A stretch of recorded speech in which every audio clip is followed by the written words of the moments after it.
வாழ்க வையகம், வாழ்க வையகம், வாழ்க வளமுடன். குருவே துணை. அனைவருக்கும் இனிய காலை வணக்கம்.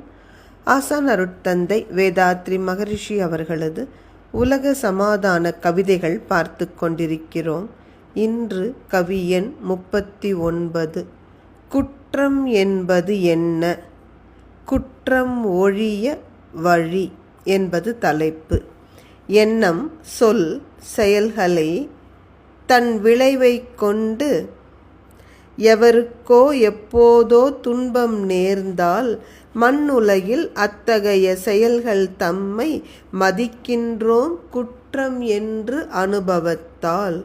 விண் அறிவு அதிகரித்து மக்கள் பெற்ற வசதிகளை நன்முறையில் பயன்படுத்தி உண்ண, உடுக்க, வாழ மனிதர்க்கெல்லாம் உரிமை சமமாய் அமைத்தால் குற்றம் ஏது? அருட்தந்தை ரொம்ப அழகாக இதில் குற்றம் என்பதற்கான விளக்கத்தை கொடுத்து, அப்படிப்பட்ட குற்றம் ஒரு சமுதாயத்தில் நிகழாமல் தடுப்பதற்குண்டான வழியையும் காட்டுகிறார். பொதுவாக நமக்கு தெரியும், எந்த செயலுக்கும் ஒரு விளைவு உண்டு.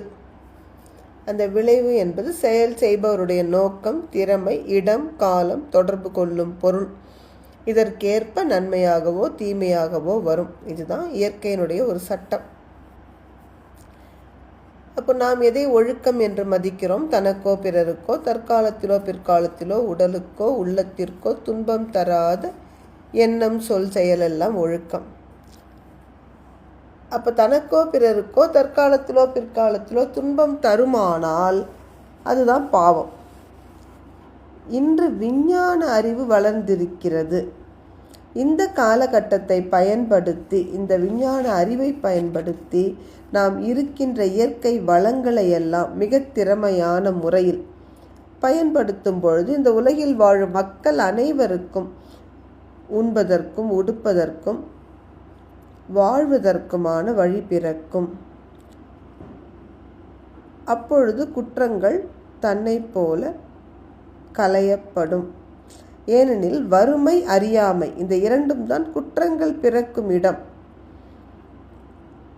எந்த ஒரு சமூகம் இந்த வறுமை, அறியாமை என்ற இரண்டு கலங்கங்களையும் வேரோடு போக்குவதற்கு வழி கண்டுபிடித்து விடுகிறதோ அந்த சமூகத்தில் குற்றங்கள் இருப்பதற்கு வழியே இல்லை. எனவே ஒரு சமுதாயம்தான் இந்த பொறுப்பை கையில் எடுத்துக்கொள்ள வேண்டும். தனி மனிதர்கள் குற்றம் செய்யாமல் இருப்பதற்கு உரிய வசதிகளை ஏற்படுத்தி தருவது ஒரு ஆரோக்கியமான சமுதாயத்தின் அடிப்படை கடமை. நன்றி. வாழ்க வளமுடன்.